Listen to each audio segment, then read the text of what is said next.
Hi అండి. నమస్తే. Welcome back to my YouTube channel. This is S K Murali, mechanical department assistant professor. So ఈరోజు మీ ముందుకి తీసుకొస్తున్న వీడియో ఏంటంటే ఫ్రిక్షన్లోని ప్రాబ్లమ్స్ అనమాట. సో ప్రాబ్లమ్స్ ఎలా చేస్తాం అనే దాని గురించి ఎక్స్ప్లెనేషన్. ప్రీవియస్ వీడియో వరకు థియరీ వరకు కంప్లీట్ చేశాను అనమాట. ఇప్పుడు ఈరోజు మనకి ప్రాబ్లమ్స్ ఎలా చేయాలో మీకు ఎక్స్ప్లెయిన్ చేస్తాను అనమాట. సో వీడియో పూర్తిగా స్కిప్ చేయకుండా చూడండి, అప్పుడే ప్రాబ్లం ఎలా చేయాలో మీకు అర్థమవుతుంది, లేకపోతే అర్థం కాదనమాట. సో మనకి ఈరోజు వచ్చేసి ప్రాబ్లం ఒకటి ఉందన్నమాట. ఆ ప్రాబ్లం ఇక్కడ రాసి చూడండి. ఫస్ట్ ప్రాబ్లం వచ్చేసి మనకి determine the horizontal force required to pull a body of weight 200 Newton along the horizontal surface. So ఒక బాడీ యొక్క వెయిట్ అనేది 200 Newtons ఉందన్నమాట. అది పుల్ చేయడానికి హారిజాంటల్ సర్ఫేస్కి లాంగ్గా ఉందన్నమాట. Take the coefficient of friction as 0.2. So ఇక్కడ హారిజాంటల్ ప్లేన్లో ఉన్న బాడీకి వెయిట్ అనేది 200 Newtons ఉంది. ఇక్కడ కోఎఫిషియంట్ ఆఫ్ ఫ్రిక్షన్ అంటే మీ వాల్యూ అనమాట. మీ వాల్యూ తీసుకోమని 0.2 తీసుకోమని అనమాట. సో ఇక్కడ ఫోర్స్ రిక్వైర్మెంట్ ఎంత ఉందో మనం ఐడెంటిఫై చేయాలి. అంటే ఫోర్స్ అంటే ఎఫర్ట్ అనమాట ఇక్కడ. సో అది పి అనమాట. సో ఫస్ట్ మనకి చిన్న డయాగ్రామ్ గీద్దాం, వాట్ అనేది మీకు క్లారిఫికేషన్ కోసం. సో ఇది సర్ఫేస్ అండి, హారిజాంటల్ సర్ఫేస్ అనమాట. దీని మీద ఒక బాడీ ఇలా ఉంది. సో ఇలా ఉంది. దీనికి ఎఫర్ట్ మనం ఎంత అప్లై చేయాలనేది మనకి రిక్వైర్మెంట్ అనమాట. ఇది క్వశ్చన్ మార్క్ పి. ఇక్కడ ఆర్ అన్నమాట. సో ఇది wait.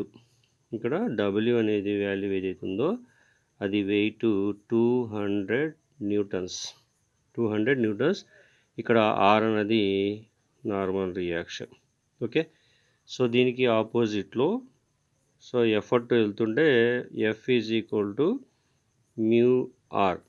F is equal to mu R అనమాట. సో ఇప్పుడు మనం ఫైండ్ అవుట్ చేసిన వాల్యూ ఏంటంటే పి అనే వాల్యూ. సో ఎంత ఎఫర్ట్ పెట్టాలన్నది ఇక్కడ క్వశ్చన్ మార్క్.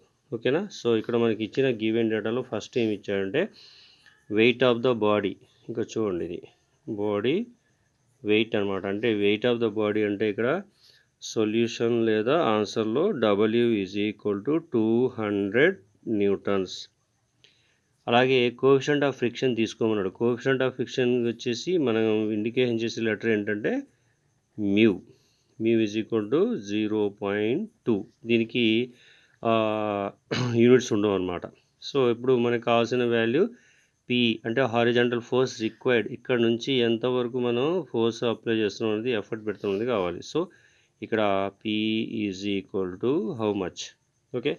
మనకి ఇక్కడ డబ్ల్యూ ఇచ్చాడు, మ్యూ ఇచ్చాడు, పి ఇచ్చాడు. మనకు కావాల్సిన వాల్యూ ఫైండ్ అవుట్ చేయడం కోసం ఇక్కడ F is equal to mu R ఉంది కదా. సో ఇక్కడ R value W value equal అనమాట. సో ఇక్కడ మనకి W is equal to R అంటే వెయిట్ నార్మల్ రియాక్షన్ ఈక్వల్ కాబట్టి, but F is equal to mu R మనకు కావాల్సిన ఈక్వేషన్లో వచ్చిన problem.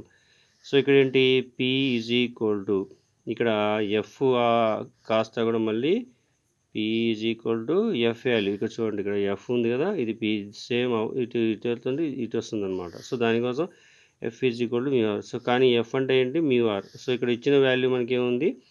So P is equal to mu ప్లేస్లో ఏం రాసుకోవచ్చు మనం 0.2 into R is equal to W.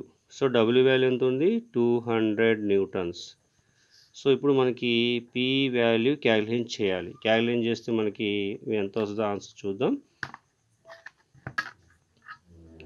So ఇక్కడ చూడండి, P is equal to 0.2 into 200 Newtons. So 200 Newtons equal to మనకు ఆన్సర్ వచ్చేసి 40 Newtons వచ్చిందనమాట. సో ఇక్కడ 40 Newton అనేది మనకి ఆన్సర్.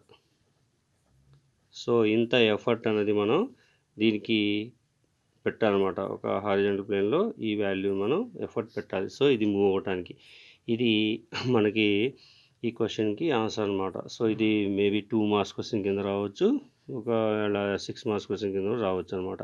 ఇది మనకి కావాల్సిన ఆన్సర్. ఎఫర్ట్ వచ్చేసి 40 న్యూటన్స్.